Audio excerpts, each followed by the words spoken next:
उत्तिष्ठत जाग्रत प्राप्य वरानि बोधत. നമസ്കാരം, ഞാൻ മുക്കാപ്പുഴ Nandakumar. We decided to have 9 terrorist targets in the crisscross of Pakistan. It was not on the border area something. We missed none. We hit nowhere else except that. And it is also not that it was a very... It was precise to the point where we knew who is where. Entire operation was started at 5 minutes past 1 and was over at 28 minutes past 1. Thereafter, a lot of things are said that this thing, foreign press and all these things, they said Pakistan did that and this. You tell me one photograph, one imagery. You know, these days, these imageries are from the satellites all over the world. They are this thing, which shows any Indian damage being done, even a glass pane having been thrown.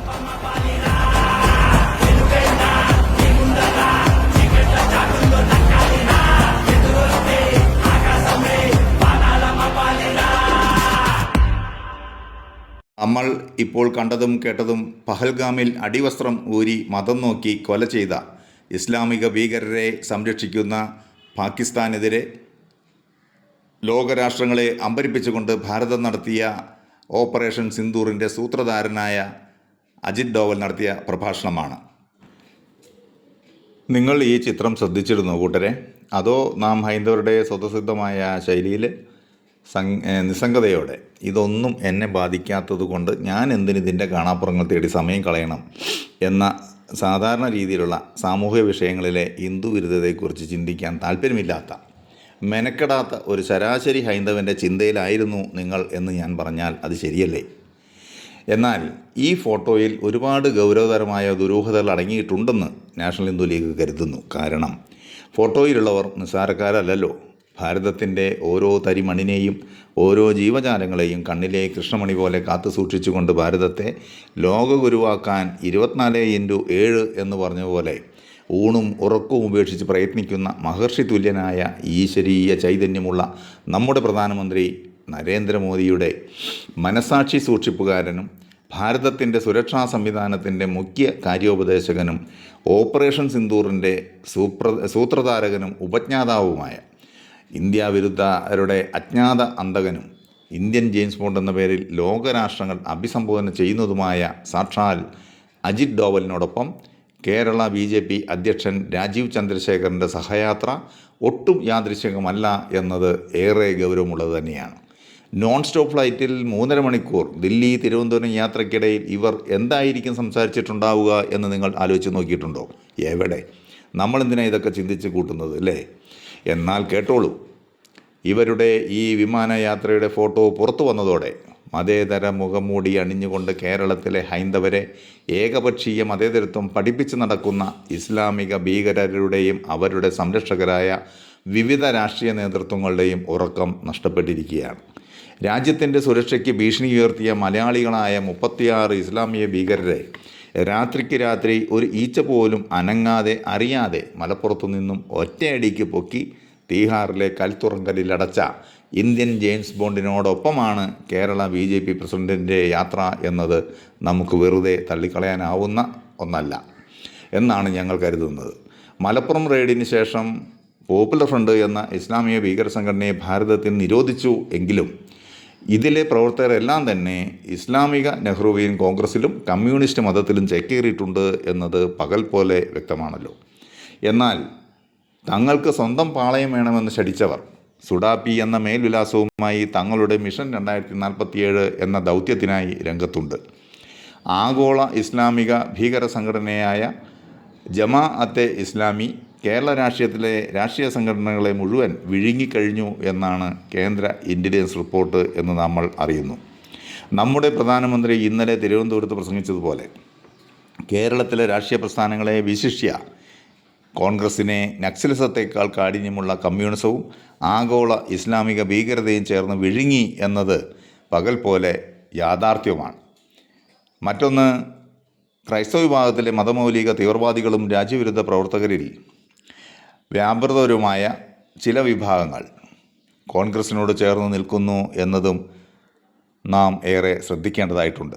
ഇത്തരത്തിൽ കേരളം അപകടകരമായ അവസ്ഥയിലൂടെ കടന്നു പോകുമ്പോൾ ഇത്തരം ഭീകരവാദ വിഘടനവാദ സംഘടനകളെയും അവരുടെ പ്രവർത്തകരെയും അരച്ചു കലക്കി വിവരശേഖരണം നടത്തിയിട്ടുള്ള അജിത് ഡോവലിനോടൊപ്പമുള്ള കേരള BJP പ്രസിഡന്റ് രാജീവ് ചന്ദ്രശേഖരൻ്റെ വിമാനയാത്ര കേരള രാഷ്ട്രീയത്തിൽ ഉടനെ നടക്കാൻ സാധ്യതയുള്ള ചില ഞെട്ടിപ്പിക്കുന്ന സംഭവങ്ങൾക്ക് തുടക്കമിടുമെന്ന് തന്നെ നമുക്ക് കരുതാം. ഡോവലിൻ്റെ റഡാറിലുള്ള ഭീകരരുടെ ബന്ധങ്ങൾ ഇവർ ചർച്ച ചെയ്തിട്ടുണ്ടാകുമെന്ന കാര്യത്തിൽ സംശയിക്കേണ്ടതില്ല. അത്തരക്കാരെ ഞെട്ടിക്കാൻ വേണ്ടി തന്നെ ആയിരിക്കണം രാജീവ് ചന്ദ്രശേഖർ ഡോവലിൻ്റെ അനുവാദത്തോടെ ഈ ഫോട്ടോ സെൽഫിയായി എടുത്ത് കേരള ജനതയുടെ മുമ്പിലേക്ക് ഇട്ടുകൊടുത്തിട്ടുള്ളത്. രാജ്യവിരുദ്ധരായ ഭീകരവാദികളുടെ വായിലകപ്പെട്ട കേരളത്തെ മോചിപ്പിച്ചെടുക്കുന്നതിന് കേന്ദ്രം തയ്യാറാക്കിയിട്ടുള്ള പദ്ധതികളെക്കുറിച്ച് ഇവർ തങ്ങളുടെ വിമാനയാത്രയിൽ നിശ്ചയിച്ചുറപ്പിച്ചിട്ടുണ്ടായിരിക്കും എന്ന കാര്യത്തിൽ സംശയമില്ല. കേരളത്തിലെ ഏകപക്ഷീയ മതേതറ നേതാക്കളുടെ ഉറക്കം കെടുത്തുന്ന കാര്യങ്ങളിൽ അവർ നടത്തിയ രാജ്യവിരുദ്ധ ഭീകര പ്രസംഗങ്ങളും അവരുടെ പ്രസ്താവനകളും തങ്ങളെ സ്വയം കുരുക്കുമെന്ന ഭയം അവരിൽ ഉടലെടുത്തിട്ടുണ്ട്. ഇസ്ലാമിക രാഷ്ട്രം സ്ഥാപിക്കാനുള്ള മിഷൻ 2047 നടപ്പാക്കാൻ കേരളം പാകമായെന്ന ആത്മവിശ്വാസത്തോടെ 2026 നിയമസഭാ തെരഞ്ഞെടുപ്പിന് തയ്യാറെടുക്കുന്ന മതമൗലികവാദികൾക്കും ആഗോള ഭീകര സംഘടനാ പ്രവർത്തകർക്കും തീഹാർ ജയിലിൽ പ്രവേശനത്തിനായുള്ള കൗണ്ട് ഡൗൺ ആരംഭിച്ചു കഴിഞ്ഞു എന്ന് തന്നെയാണ് നമുക്ക് നിശ്ചയിക്കാവുന്നത്. കേരളത്തെ ഇസ്ലാമികവൽക്കരിക്കാൻ നടക്കുന്നവർ നടത്തിയ ചില ഭീഷണി പ്രയോഗങ്ങളും അവരുടെ പ്രസംഗങ്ങളും ഇതോടൊപ്പം ഈ വീഡിയോയിൽ ചേർക്കുന്നുണ്ട്. ഇസ്ലാമിൻ്റെ വളരെ മൗലിക പ്രധാനമാണ് ഇസ്ലാമിൻ്റെ രാഷ്ട്രവും ഇസ്ലാമിക രാഷ്ട്രവും ഇസ്ലാമിക ഭരണവും എന്ന്. ആരാധനാ കർമ്മങ്ങൾ പോലും അതിനെ പൂർണ്ണതയോട് നിർവഹിക്കണമെങ്കിൽ ഇസ്ലാമിക രാഷ്ട്രവും ഇസ്ലാമിക ഭരണകൂടവും ഉണ്ടാവേണ്ടതുണ്ട്. ആരാണ് നമസ്കാരത്തിന് ഇമാമത്തിക്കണ്ട്?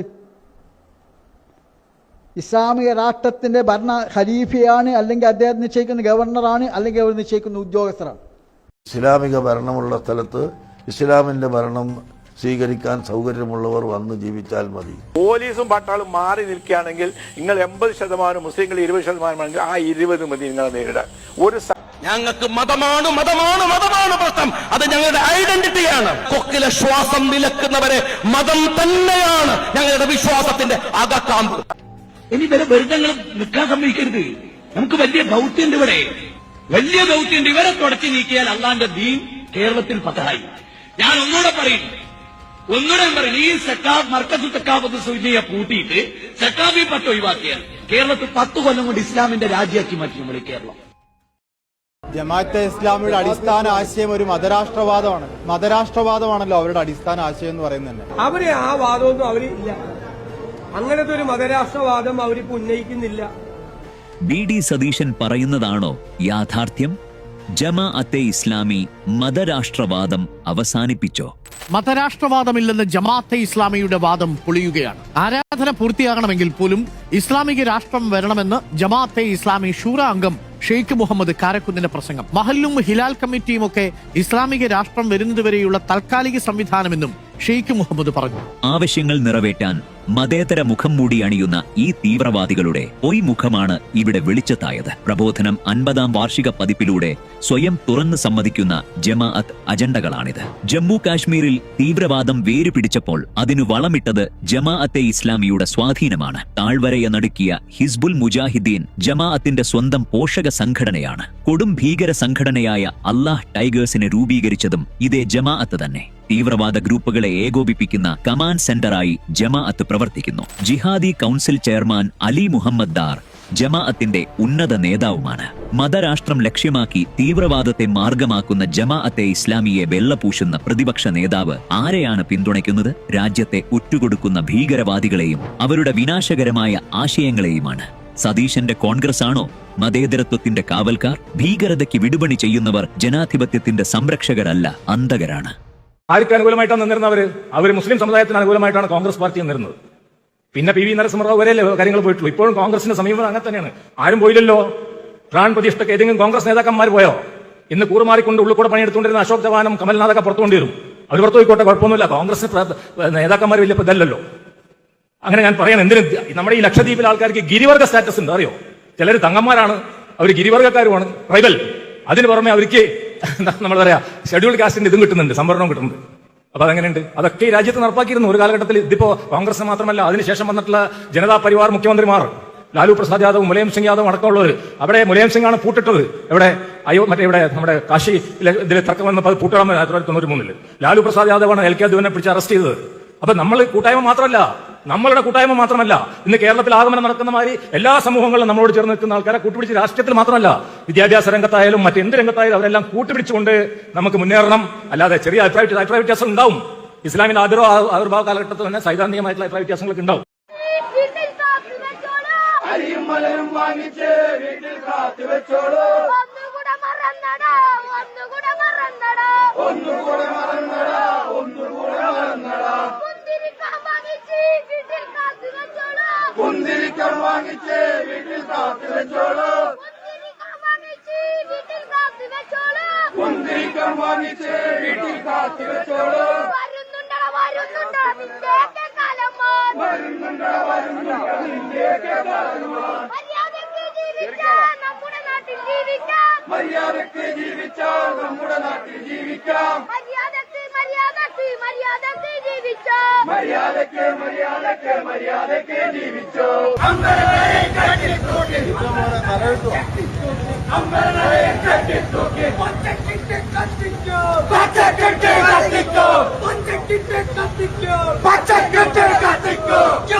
ആര് വർഗീയത പറഞ്ഞാലും ഞങ്ങൾ അതിനെ എതിർക്കും. ആര് വർഗീയത പറഞ്ഞാലും, ഏത് സമുദായ നേതാവോ ഏത് രാഷ്ട്രീയ നേതാവോ ആരും വർഗീയത പറഞ്ഞ് ജനങ്ങളെ ഭിന്നിപ്പിക്കാൻ കേരളത്തിൽ നോക്കിയാൽ അത് ഞങ്ങൾ നിലവിളക്ക് കൊളുത്തുന്നതിൽ നിന്ന് പോലും വഹാബിസം പറഞ്ഞ് മാറി നിന്നപ്പോഴും സതീശൻ എന്തെങ്കിലും വർഗീയത കണ്ടോ? തുർക്കിയിലെ ഹാഗിയ സോഫിയ എന്ന ക്രിസ്ത്യൻ ദേവാലയം മുസ്ലിം പള്ളിയാക്കി മാറ്റിയതിനെ പിന്തുണച്ച് മുസ്ലിം ലീഗ് സംസ്ഥാന പ്രസിഡന്റ് ചന്ദ്രിക പത്രത്തിൽ ലേഖനമെഴുതിയപ്പോൾ സതീശന്റെ വർഗീയ വിരുദ്ധത എവിടെയായിരുന്നു? അങ്ങനത്തെ ഒരു മതരാഷ്ട്രവാദം അവരിപ്പോൾ ഉന്നയിക്കുന്നില്ല. അവരൊരുപാട് മാറ്റങ്ങൾ അവരുടെ സമീപനത്തിൽ വരുത്തിയിട്ടുണ്ട്. ലോകത്തിലെ ഏറ്റവും വലിയ തീവ്രവാദ പ്രസ്ഥാനമായ മുസ്ലിം ബ്രദർഹുഡിന്റെ ഇന്ത്യൻ പതിപ്പായ ജമായത്തെ ഇസ്ലാമിയെ പച്ചക്ക് ന്യായീകരിക്കുന്ന സതീശന്റെ വർഗീയ വിരുദ്ധത വെറും ഗീർവാണമാണെന്ന് ആർക്കാണ് മനസ്സിലാകാത്തത്? 20 കൊല്ലം കഴിയുമ്പോൾ കേരളം ഒരു മുസ്ലിം രാജ്യമാകും, ഭൂരിപക്ഷമാകും. അതിന് ചെറുപ്പക്കാരായിട്ടുള്ള ആളുകളെല്ലാം തന്നെ സ്വാധീനിച്ചിട്ട് പണം കൊടുത്തിട്ട് അവരെ മുസ്ലിമാക്കുക ഉള്ളൊരു നീക്കമാണ് ഇവർ നടത്തുന്നത്. ന്യൂനപക്ഷങ്ങൾ സംഘടിതരാണ്. ഈ സംഘടിത ന്യൂനപക്ഷം ആ സംഘടിത ശക്തി ഉപയോഗിച്ചുകൊണ്ട് ഗവൺമെന്റിൽ നിന്ന് കൂടുതൽ ആനുകൂല്യങ്ങൾ നേടുന്നു, കൂടുതൽ വിലപേശൽ നടത്തുന്നു എന്നൊരു ആക്ഷേപം ഇതര സമുദായങ്ങൾക്കുണ്ട്. ആ ആക്ഷേപത്തിന്റെ അന്തരീക്ഷം കേരളത്തിൽ നിലനിൽക്കുന്നു. ആ സത്യം ആരും വിസ്മരിക്കുന്നു. അതോടൊപ്പം തന്നെ ഗൾഫിലേക്കുണ്ടായിട്ടുള്ള വിയേറ്റത്തിന്റെ ആനുകൂല്യങ്ങൾ കൂടുതൽ ഉണ്ടായത് കൂടുതൽ കിട്ടിയത് ന്യൂനപക്ഷ സമുദായങ്ങൾക്കാണ്. അതുണ്ടാക്കിയ സാമ്പത്തിക അസമത്വം കേരളത്തിലെ നാട്ടുമ്പുറങ്ങളുണ്ട്, കേരളീയ സമൂഹത്തിൽ ഉണ്ട്. ഈ യാഥാർത്ഥ്യം കാണുന്നത് സംഘടിത ശക്തി ഉണ്ടെന്നതിന്റെ പേരിൽ ഗവൺമെന്റിനെ കൊണ്ട് എന്തും ചെയ്യിച്ചു കളയാം എന്നൊരു നിലപാട് ന്യൂനപക്ഷങ്ങൾക്കും ശരിയല്ലെന്നാണ് എന്റെ വ്യക്തിപരമായ അഭിപ്രായം. മുഖ്യമന്ത്രിമാരായിരിക്കെ സത്യം തുറന്നു പറഞ്ഞ VS-നെയും ആന്റണിയെയും തുടർന്ന് നാം മുഖ്യമന്ത്രി കസേരയിൽ കണ്ടിട്ടില്ല. ഇതൊരു ഓർമ്മപ്പെടുത്തലാണ്. ചിന്തിക്കുക.